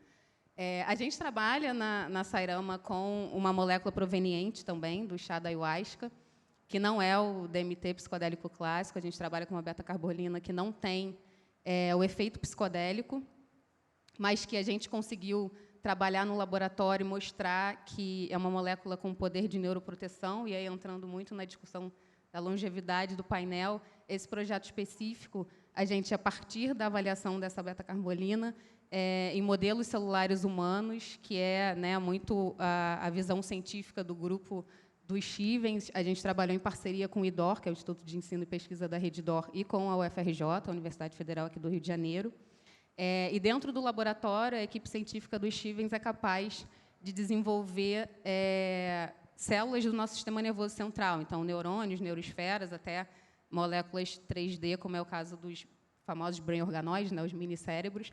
E aí a gente consegue, através desses modelos celulares, analisar essas moléculas em diferentes targets clínicos.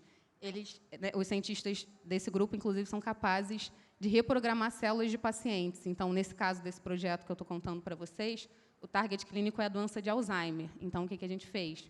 A gente reprogramou células de pacientes de Alzheimer através da coleta da urina desses pacientes. E aí, a partir dessas células, a gente conseguiu analisar essa beta-carbolina proveniente do chá da ayahuasca e identificar no laboratório esse poder de neuroproteção. Com essa informação na mão, a gente foi viver o modelo animal, porque, por mais que esse modelo celular super sofisticado, a gente está falando de células humanas, de sistema nervoso central, a nossa vivência regulatória no Brasil ainda nos obriga a viver o modelo animal, né? Então, a gente teve que testar isso em cobaias animais também. E, a partir daí, a gente optou por um investimento de desenvolver uma formulação farmacêutica em spray nasal. E aí, por que o spray nasal? Né? A gente está falando de pacientes com target clínico de Alzheimer. A gente sabe que tem o Alzheimer precoce também, mas, no geral, são pacientes idosos. E é importante a gente pensar no drug delivery mais adequado para esses pacientes e para os cuidadores que estão com esses pacientes. Então, né, um spray nasal é muito mais fácil numa dinâmica de dia a dia com um paciente como esse. Então, em parceria, mais uma vez, com a UFRJ, a gente vem desenvolvendo a formulação em spray nasal para que, no final, a gente consiga dar acesso aqui no Brasil a tecnologias como essas. Óbvio que o caminho é desafiador e longo, tá? Não vai estar na prateleira da farmácia amanhã, infelizmente. Seria ótimo para a Sairama.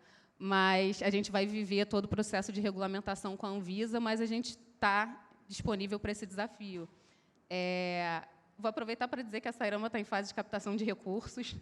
Então, para todo mundo que acredita nesse processo, acredita nessa ciência nacional, a gente está falando de cientistas nacionais. Eu lembro de uma vez que li tua coluna na Folha de São Paulo, se eu não me engano, é de fevereiro de 2021, já tem um tempo. A manchete era que o Brasil é o terceiro país em publicações científicas de alto impacto em psicodélicos. A gente só perdia, segundo o Marcelo, que pode falar mais para a gente sobre isso, a gente só perdia para Estados Unidos e Reino Unido, não em números absolutos, mas em impacto de publicação, né, em referência de publicação. Então, os grandes cientistas psicodélicos estão aqui no Brasil, gente. A gente não precisa ir para os Estados Unidos e nem para a Europa, não. Está todo mundo aqui. A gente só precisa de investimento para trabalhar esses projetos. Então, quem conhece grandes investidores da área, né, a gente já recebeu algumas rodadas de investimento na Sairama, ligada a esse grupo de São Paulo. Então, a gente vem vivendo os nossos projetos com capital próprio, através desses investimentos em equity, né, em compra de participação na empresa. A gente aplica para editais também do governo federal, como é o caso da FINEP, né, da financiadora do governo federal de inovação no país. A gente está lutando por esses recursos, mas a gente ainda precisa captar muito mais para que a gente possa fazer ciência de qualidade na área da ciência psicodélica aqui no país. Então, está tudo aqui, gente. Os cientistas estão aqui. A gente não perde estrutura física para ninguém. Eu já visitei diversas estruturas físicas internacionais, em termos de centros de pesquisa, Estados Unidos, Europa. Os nossos laboratórios são idênticos, tá? Os equipamentos são os mesmos. Está tudo aqui. A gente só precisa de força política, de vontade de dar acesso à nossa população para essas alternativas. Me irrita muito quando, né, a gente vai fazer as discussões científicas na área de psicodélico aqui no Brasil, e aí a gente fala assim, vamos esperar o FDA aprovar a terapia com alguma coisa, porque daí depois fica muito mais fácil para a Anvisa, né? A gente olha o exemplo, a Anvisa segue o mesmo modus operandi. E aí, mas por que está tudo aqui? A ayahuasca está aqui, os cientistas estão aqui, o laboratório está aqui, a população precisando de alternativa terapêutica. A gente tem um mercado imenso em saúde mental, infelizmente. Somos, como já foi falado, né, o Brasil é campeão em números de depressão e ansiedade, especialmente. Então, está tudo aqui. A gente vai esperar o FDA, porque, óbvio, a gente pode caminhar em conjunto com o FDA, e é maravilhoso caminhar com os norte-americanos, eles têm grana beça, tem um monte de coisa acontecendo, europeus idem, mas está tudo aqui, né? A gente não precisa estar atrás do bonde sempre. Mas a gente precisa de investimento e vontade política, gente. Me ajudem a militar essa causa, por favor. Eu queria retomar um ponto que é o modelo do Oregon. Na verdade, quando eles começaram a discutir lá atrás, isso foi introduzido, essa mudança na legislação, em 2020, por referendo, né? Foi uma iniciativa popular, porque pessoas que eram adeptos do uso de cogumelos, ou por qualquer razão que seja, queriam criar um modelo que fosse uma alternativa ao modelo chamado medicalizante, que é o da FDA, da pesquisa clínica, etc. e tal. Queria uma coisa mais comunitária. Então, daí a não ser restrito a médico e psicoterapeuta. Eles chamam de facilitadores, é qualquer pessoa que tem esse credenciamento. Por que precisa do credenciamento? Porque são substâncias, não são triviais. Elas podem, a gente não falou muito disso, dos problemas envolvidos com psicodélicos. Fica parecendo que é tudo maravilhoso, lindo. Não é uma panaceia, é sempre não bom é. lembrar. Por exemplo, pode desencadear surto psicótico. Não se recomenda o uso para adolescente. Tem uma série de restrições que deveriam existir. E tem todo o problema da preparação também. E tal. Enfim, daí se criou essa ideia de vamos criar uns facilitadores e vamos credenciá-los com cursos que os tornem minimamente responsáveis e sejam também, possam ser responsabilizados, né? Por isso que tem que ter a licença custa $10 mil, o curso custa de 7 a 20 mil dólares, o centro precisa de outra licença, mais $10 mil.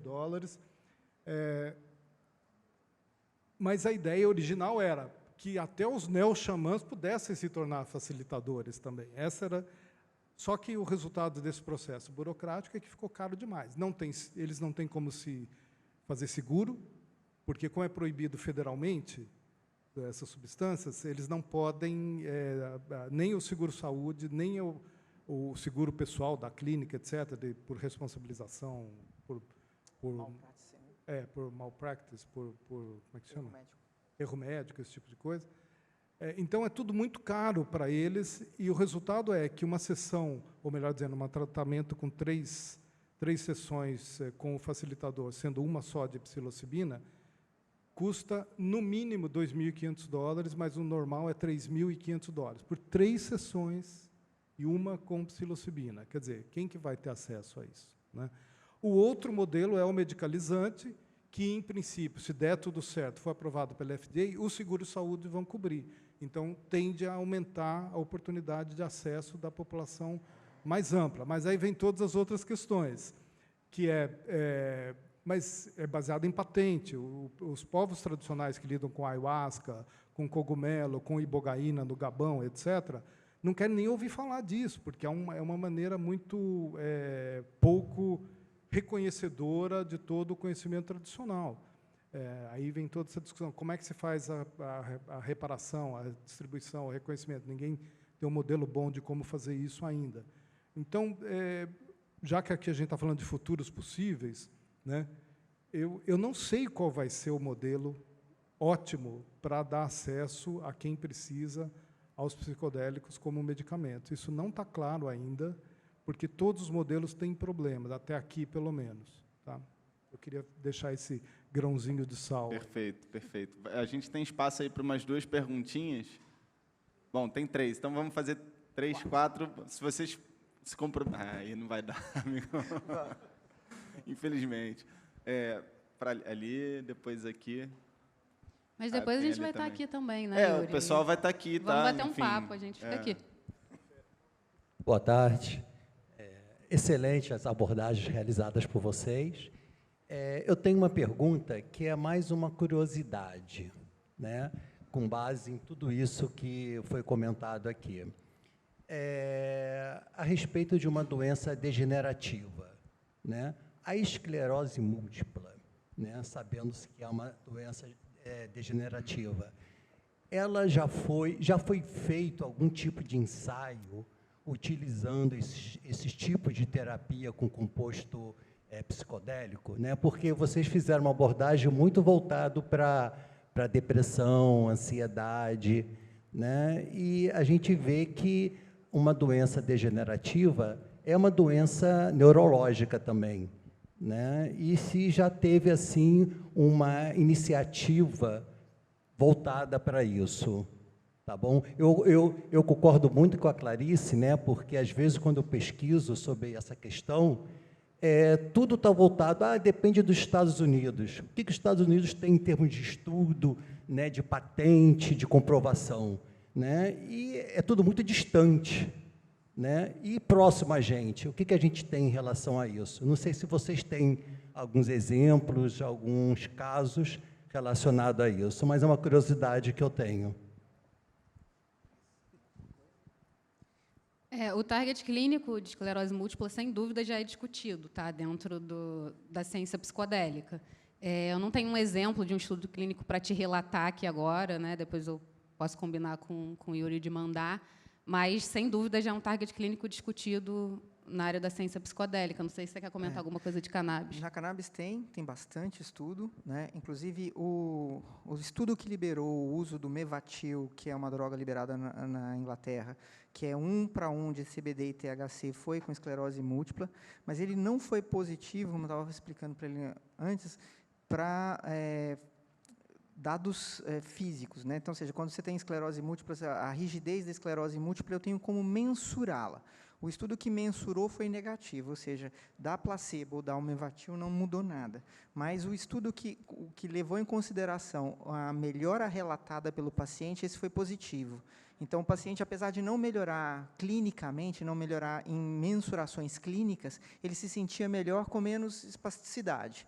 Então, o estudo para dados relatados pelo paciente de melhora da espasticidade foi usado, inclusive, pelo NICE, para liberar o Mevatil na Inglaterra. Então, o paciente se sente melhor. Então, se a gente pensar numa doença que é neurodegenerativa, que não tem cura e que eu não tenho uma boa terapêutica hoje, se o paciente se sente melhor, vale a pena eu usar. Então, isso o NICE usou para liberar. Então, o que tem de cannabis em esclerose múltipla é isso. Existe a questão da neuroproteção, que é muito discutida, porque a gente não tem como avaliar isso clinicamente muito bem. Mas é só isso, para ser um objetivo, dar mais tempo de pergunta. Boa. Próximo tá aqui, né? Ele tinha levantado, depois ela, e aí depois ela. Desculpa, tá? Não vou conseguir atender a sua. Porque... Boa tarde, meu nome é Fábio. Eu queria fazer uma pergunta que tem mais a ver com como contar essa história, com divulgação científica. Eu acho que vocês mostraram todos os benefícios que essas moléculas trazem para a gente, né? Benefícios terapêuticos, sobretudo. Dado esses efeitos positivos que a gente tem, por que a gente continua fazendo essa dicotomia entre chamar de uso recreativo e uso terapêutico? Essa não é uma dicotomia muito moderna, até se considerar os usos milenários que vocês citaram? E, num país conservador pra caramba como o nosso, diferenciar uso terapêutico de uso recreativo não é um convite a, justamente como o Marcelo falou, trazer pânico moral, um pânico que estigmatiza o uso chamado recreativo? A gente não devia só chamar de uso terapêutico, uso? Olha, eu não gosto, inclusive, da expressão uso recreativo. Eu prefiro, como o Carl Hart fala, de uso adulto. Primeiro porque eu acho que psicodélico pode não ser nada recreativo, né? Quem já tomou ayahuasca sabe que, não só do ponto de vista físico, eu nunca tive problemas físicos graves com a ayahuasca, mas a experiência psicodélica em si pode ser muito perturbadora, vamos chamar assim, não exatamente agradável, momentos muito agradáveis. Alguns dos melhores momentos que eu tive na vida foi sob o efeito da ayahuasca, com certeza, mas também coisas muito difíceis. Então, e eu, pessoalmente, também sou a favor da liberação do uso adulto. Sempre fui para maconha ou para psicodélicos. Eu acho que não cabe a nenhuma autoridade definir o que um adulto pode fazer com o seu próprio corpo, com a sua própria mente. E com toda a hipocrisia por trás da proibição de psicodélicos e liberação de álcool e tabaco, isso, para mim, não tem pé nem cabeça. Enfim, por essas razões é que eu sou a favor da regulamentação, né, a regulamentação do uso adulto. Mas a gente tem que entender que as coisas caminham por fases, né? Como você mesmo disse, Fábio, o grau de preconceito que a gente tem e de confusão, de falta de informação sobre drogas em geral, em particular sobre psicodélicos, exige um trabalho de educação e talvez uma abordagem pragmática das vias de regulamentação ou de legalização, que, infelizmente, não dá para começar já de cara defendendo o uso adulto, como eu digo. Porque, infelizmente, as pessoas têm que ser convencidas e a ciência e a medicina acabam sendo um fator muito poderoso de convencimento e como foi no caso da cannabis, né? Tá aí a prova disso. Um país tão conservador em muitos aspectos quanto nós, como os Estados Unidos, são hoje os líderes, estão na vanguarda da liberação da maconha de uso adulto, recreativo, porque começou com a maconha medicinal e tal. Eu acho que a gente vai seguir, provavelmente, um processo parecido. Nos Estados Unidos já está acontecendo, aqui ainda muito incipiente, infelizmente, com relação aos psicodélicos, mas eu acho que mais dia, menos dia, isso vai acontecer, e quero crer também que, no futuro, talvez médio ou longo prazo, o uso adulto acabará sendo regulamentado também. Mas são anos e anos de convencimento que vai ser preciso fazer. Só complementando, acho que é uma escolha de por que luta você vai começar, né? É óbvio que o uso recreativo é quase que o uso terapêutico, porque ninguém usa nada para se sentir mal, né? Então, mas dentro do conservadorismo político do nosso país e de vários outros países, a gente precisa escolher uma luta para começar. Eu acho que é mais por aí, né? A abertura da cannabis para discussão no Brasil aconteceu por uma pressão da sociedade civil, né, que depois é acompanhada pela indústria farmacêutica, que entende as suas relações comerciais e vai atrás disso ou não, ou vai atrapalhar o processo, ou vai melhorar o processo, dependendo do interesse comercial. Mas a discussão política ela começa pela pressão popular, né? As famosas mães da cannabis, que chegaram lá com seus filhos, que foram estudar os estudos internacionais que vinham acontecendo especialmente com epilepsia refratária, mundo afora, e começaram a exigir que a gente tivesse no Brasil essa alternativa terapêutica para os seus filhos, que tinham ataques epiléticos 30 vezes por dia, não conseguiam ir para a escola, né? E as mães americanas já estavam com acesso a isso. Então, na psilocibina, a gente viveu um processo parecido no estado do Oregon, né? Uma pressão dos veteranos no pós-guerra. Aí a gente não vai entrar na discussão das guerras malucas norte-americanas, porque a gente vai ficar horas aqui, Mas, enfim, independente do que eles foram fazer nessas guerras, eles voltaram adoentados, né, sem conseguir se reinserir na sociedade. E as famílias desses veteranos de guerra norte-americanos foram bater lá nas agências regulatórias e falar, olha só, tem psilocibina rolando para estresse pós-traumático, por que os nossos veteranos estão se suicidando? As taxas de suicídio nos Estados Unidos eram altíssimas, 17 absurdas. por dia, de veterano. Exatamente, 17 por dia. E a psilocibina lá, né? A tecnologia pronta. Então, eu acho que qual é o degrau da discussão que você vai propor primeiro, até que você chegue numa abertura que você possa propor a discussão do uso adulto.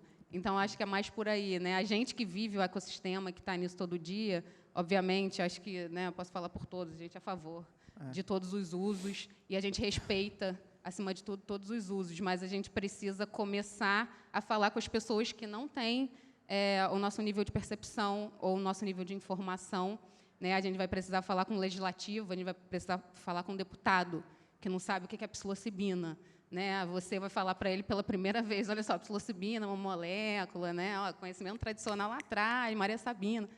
Então, a gente precisa escolher a luta, é mais por aí. E tem uma coisa rapidinha, só que quando você fala uso terapêutico, você tem que ter uma patologia para tratar, e aí você tem todo um arcabouço, né? Tem médico, doença, laboratório, farmácia e tal, regulamentação, então passa a ser uma coisa mais estruturada. Pô, mais duas perguntinhas rapidinho. Você e depois já tem o microfone. Quem tinha? Ah, ela ali também. Tá, beleza. Pode Boa começar. tarde, meu nome é Ingrid, sou psicóloga, psicanalista. Né? Minhas são quase duas perguntas, é mais sobre manejo mesmo. Né? Como não fazer com que essas substâncias se aproximem do que hoje, na psicologia, na psicanálise, a gente tem uma preocupação em relação aos psicotrópicos, que eles sejam mais uma fuga da realidade do que um caminho para uma terapia. Né?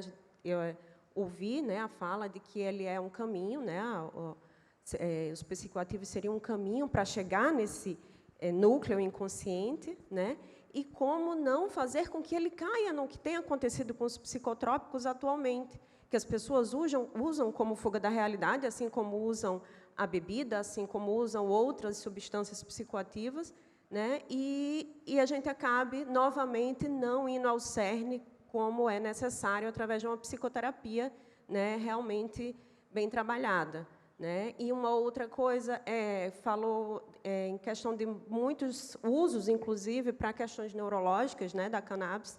Eu tenho um caso na família de uma pessoa que buscou para tremor essencial, mas, quando chegou lá, também poderia ser usado para o zumbido que a pessoa tem, desde uma série de problemas, e também poderia ser usado.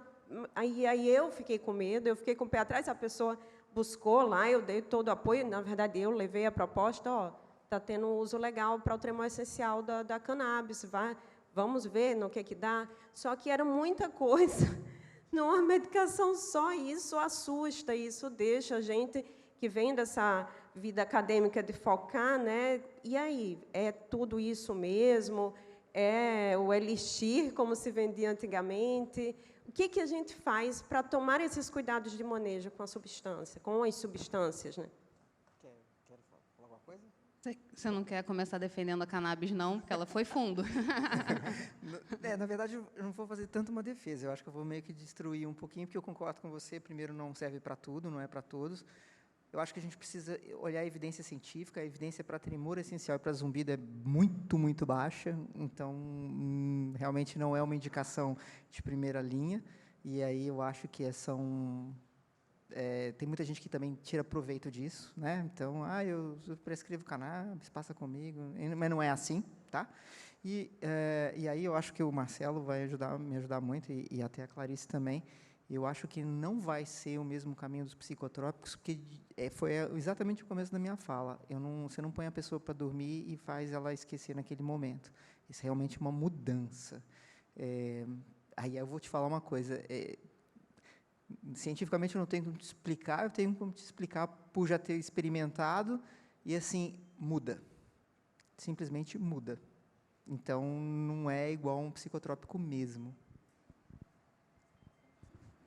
Eu vou comentar só sobre um estudo de John Hopkins que comparou o uso da psilocibina em psicoterapia assistida com o uso do estalopram, que na época era o antidepressivo mais vendido no mundo. Desse estudo, eles discutem, né, a questão de associar o uso da psicoterapia assistida ou não ao processo e como isso é benéfico ou não para o paciente. E a discussão científica é exatamente essa, né? Então, a substância é a porta de abertura para que a psicoterapia aconteça de fato. Então, no caso do psicodélico, o paciente está ali ativo. Ele tem uma mudança do seu estado de consciência, né, que foi o que a gente discutiu aqui hoje.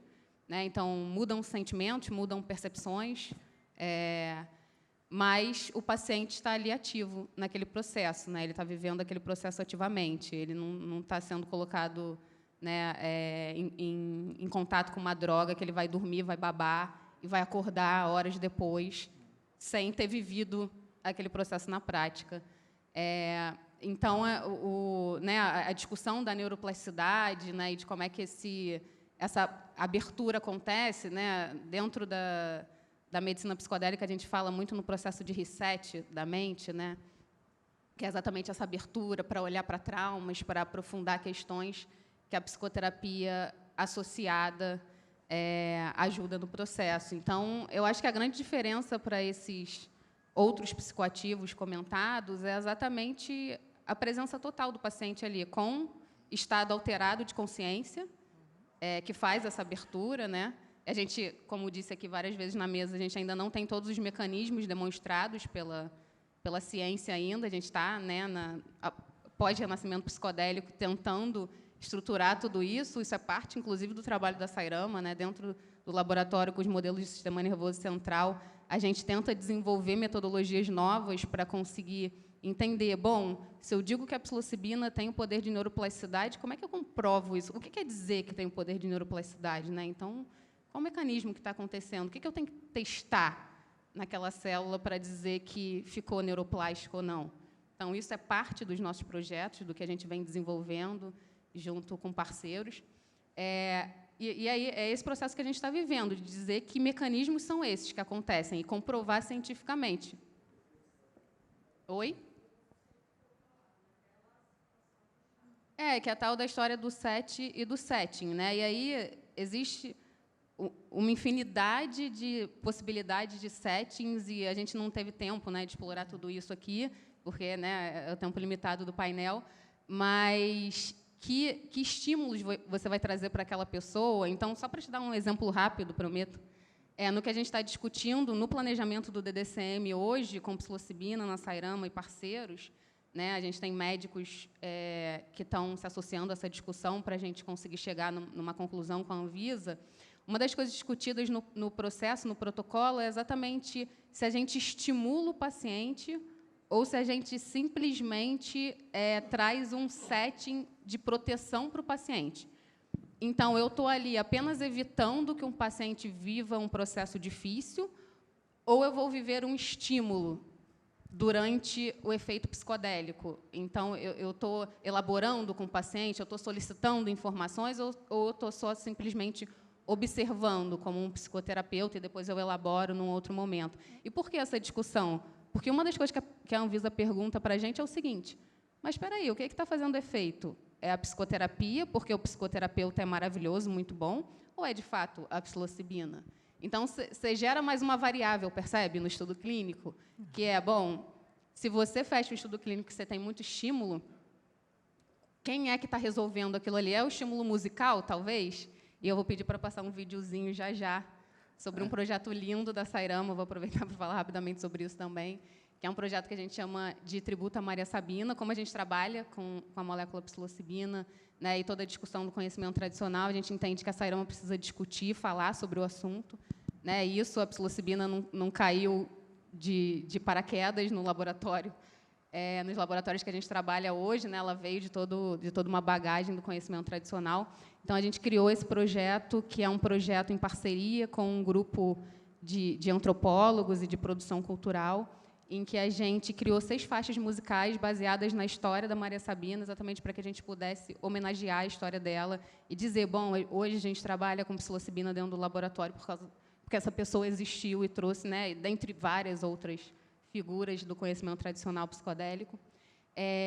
E aí a gente fez um acordo com esse grupo de antropólogos, né, e de produção cultural, chefiado pelo Lucas Castrop, que se a gente vai disponibilizar essas faixas no Spotify, em outras plataformas, e se a gente tiver alguma exploração comercial né, por essas faixas estarem sendo baixadas na playlist que a gente vai criar, tanto a Sairama quanto esse grupo cultural abre mão de tudo isso, e a gente quer levar essa possível exploração comercial para né, alguma instituição que represente o conhecimento tradicional de alguma área. Óbvio que a gente é uma startup, a gente está engatinhando, tá, em como a gente se relaciona com o conhecimento tradicional, como é que a gente reconhece. Mas a gente já iniciou com esse primeiro projeto. A ideia, é que a gente possa viver processos parecidos com a ayahuasca, né, muito brazuca nossa, enfim, de estruturas que vêm da nossa floresta amazônica. Mas vai ser interessante mostrar para vocês. É um videozinho rápido, gente, menos de 2 minutos, que conta um pouquinho de como esse projeto aconteceu. Quero assistir. Vamos botar no final, então vamos para a nossa última pergunta. Vou até pedir para vocês responderem também rapidinho, para a gente ter tempo de... Desculpa, me alonguei, né? Não, por favor, imagina. Não, eu até perguntar se a gente estava no tempo, porque qualquer coisa eu posso falar depois com a Clarice 1 a 1, assim. Acredito que vai se estender um pouco, mas a minha pergunta era mais no sentido, Clarice, para entender qual é a sua visão de mercado, no momento em que, no futuro, os estudos já estiverem concluídos, né, os psicodélicos protocolados pela Anvisa, em termos de precificação, né, assim, porque hoje a gente já vê a cannabis já está chegando ao consumidor final com um preço que não é tão acessível para todos, e aí o Marcelo até tocou em questões de patente, que também são algumas inquietações minhas, mas como que você pensa hoje em plano de negócios assim, para o futuro, para fornecer esses psicodélicos, esses fármacos, enfim, para um consumidor final, visto que já é um mercado que, na prática, já existe, né, ainda aqui na zona cinzenta, com preços até acessíveis, né, assim, se a gente for ver. Então, como que você percebe esse modelo de negócios para o futuro? Esse é o grande desafio da minha vida atualmente. Você resumiu o meu desafio atual, profissional.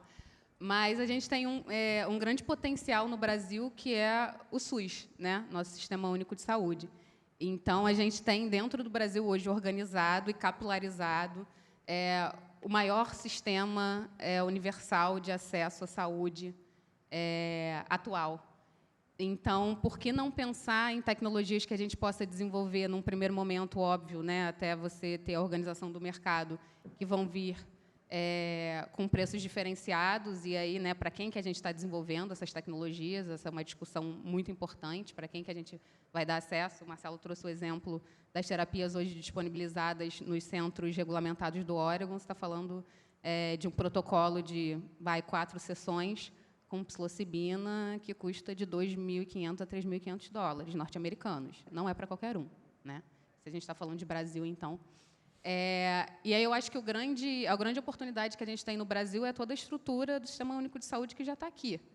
Então, se a gente consegue fazer parcerias público-privadas, né, se a gente consegue que o Ministério da Saúde venha com a gente nessa discussão, Fiocruz e várias estruturas de produção que a gente já tem implementadas aqui no país, e todo esse guarda-chuva do nosso complexo econômico e industrial da saúde consegue entender que essas alternativas terapêuticas são de grande importância para a nossa população, que o acesso precisa acontecer para todo mundo, a gente está com tudo aqui. A estrutura existe, o recurso também, né? A gente sofre o tempo todo e reclama da escassez de recurso no país, mas, se a gente olha para o orçamento anual do Ministério da Saúde, a gente está falando de um orçamento bem interessante. Óbvio que tem muita coisa para olhar, né? Tem, enfim, diversos targets clínicos que precisam ser atendidos para o Brasil inteiro, mas saúde mental hoje, né, está na ordem do dia também, né? Pós-pandemia, então, enfim, tudo que a gente falou aqui hoje.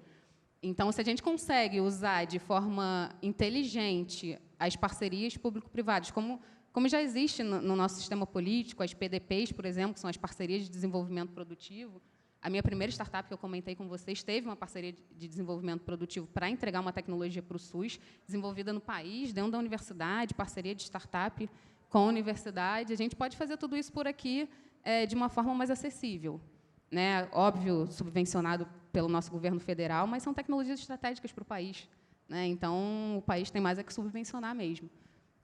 Então, assim, os mecanismos econômicos e sociais estão disponíveis, a gente tem que ter vontade política para fazer, né, e priorização. Então, acho que a discussão é um pouco por aí, a gente precisa olhar para o SUS, quando a gente estiver discutindo isso no Brasil. Posso pedir o vídeo? Então, gente, vocês querem assistir o vídeo sobre o projeto Tributo a Maria Sabina comigo? Se o pessoal puder tocar aí o vídeo, obrigada.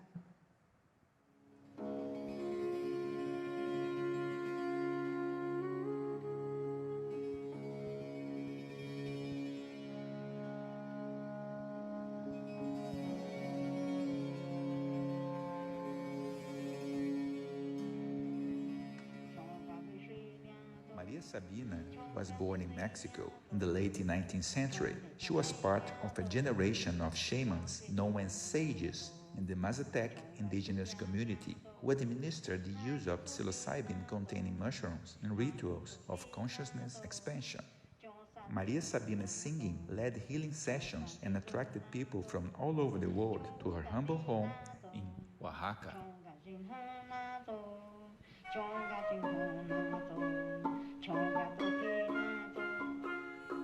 Inspired by Sabina's original work and aware of the centrality of music associated with the use of psychedelics in various historical and cultural contexts, as well as understanding that musicality should be considered an important tool in therapeutic processes, musician researchers from Brazil gathered musical instruments from Africa, Europe, the Middle East, and the Americas to produce an original tribute that promotes cultural and musical dialogue in memory of the Mexican sage.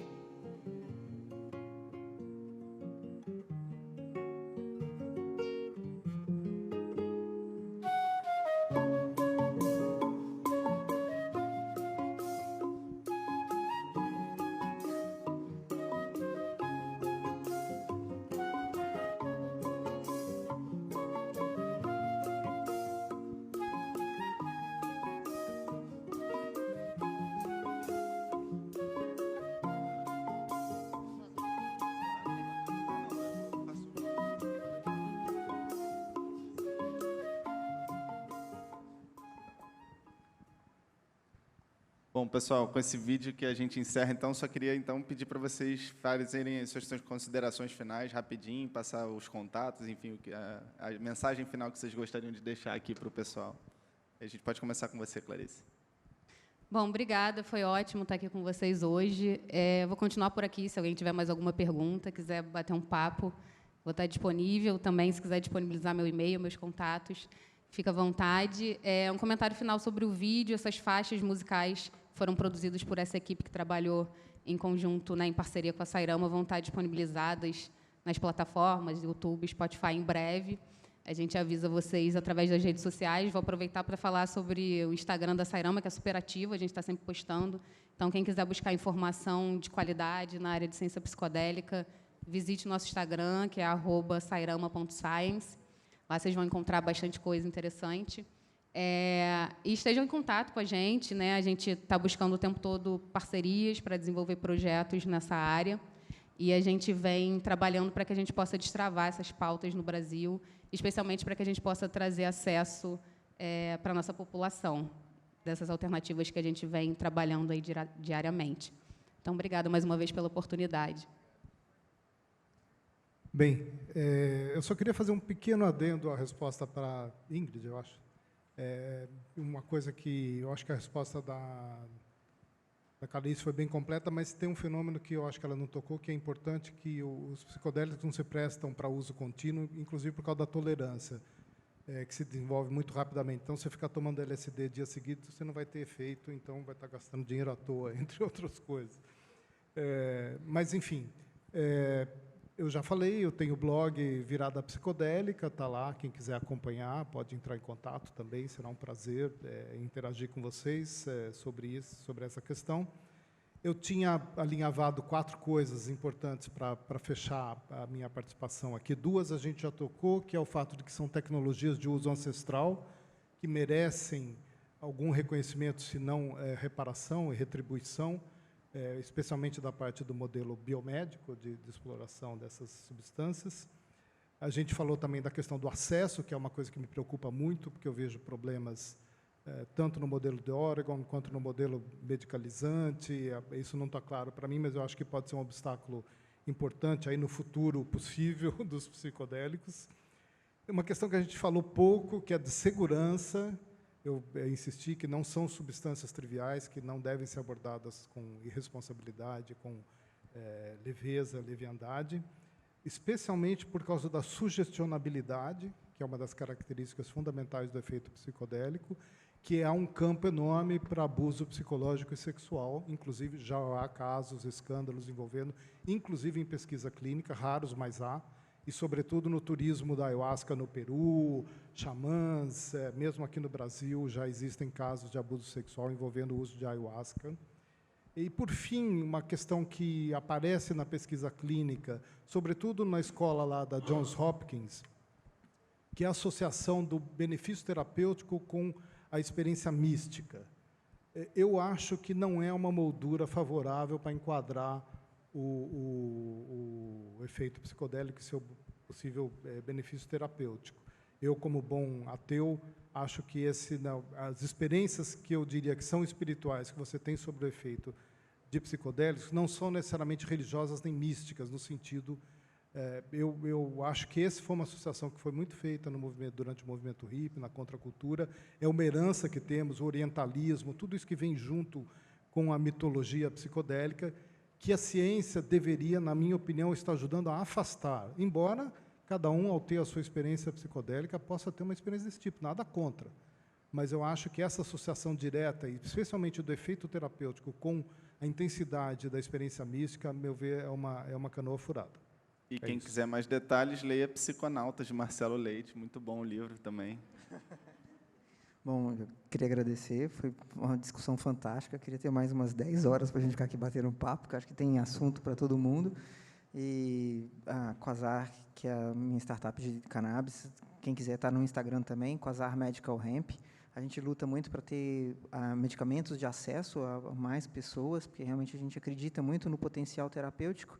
O cannabis está crescendo, mas não é, eu acho que é o mais importante, talvez, para vocês saírem daqui, assim, não existe remédio mágico, não existe tratamento mágico, alguma coisa que resolva tudo para todo mundo. Então, já duvidem quando isso aparecer, né? E baseiem-se sempre em evidência.